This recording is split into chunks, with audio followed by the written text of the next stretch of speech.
So I just wanted to say in response that, I don't think that, as much as you saw my passion just now, I do not think that I would ever go off in left or right field without the students' will behind me. I think that an example of that is this year the lobby committee ran a survey, and that survey identified student research as one of the priorities of students. And so I felt comfortable going to Santa Fe and lobbying on behalf of students to protect the Graduate Research Development Fund.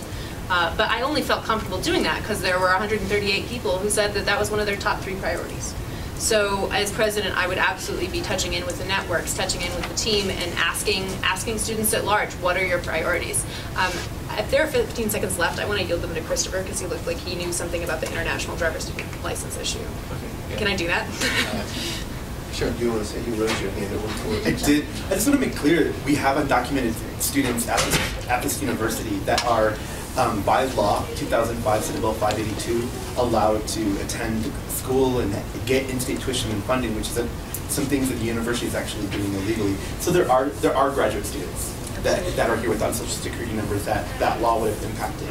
So I think that our GSA has taken a strong stand on that, and we would definitely continue to ask GPSA and the GPSA president to take a strong stand on things that are about access for all students. So I just wanted to make that comment. Just real quick in response. I mean, I think that, just to be quite clear, Chris, my comments were trying to be very clearly directed at the international student issue from a legal standpoint. I fully am aware of those issues that you've just raised, and I'll guarantee you, being in the Speaker's office this session, we were on the front lines, as you saw, fighting back that effort. So don't worry about my commitment to undocumented students at this university, and I hate using that term anyway, but to all students, regardless of their national background. So, Katie, you have 14 seconds. Oh, it's okay. That was a quick yield. All right, and Patricia. This goes back to the classic struggle that I personally have been involved with all of my entire life, because I've come full circle.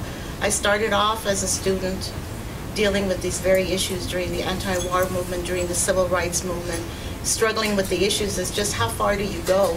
For me, there's never a question as to how far do you go.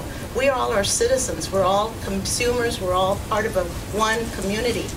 We all are faced with the same issues. We all have to pay the same costs. We all have to struggle with the same issues in our communities. It's really important that we take a strong stance against the university being a place where we insulate the issues from the community.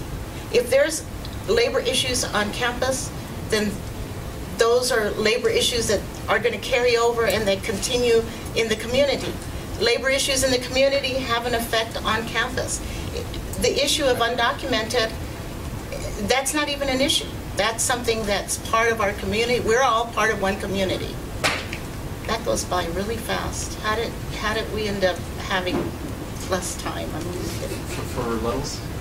Yeah, it seemed like you guys were kind of stretching it. You guys are rebuttal. Yeah, And it was only limited for one if you went first, so. And it went back and forth, so, yeah, okay. Well, we need to be conscious about the going back and forth.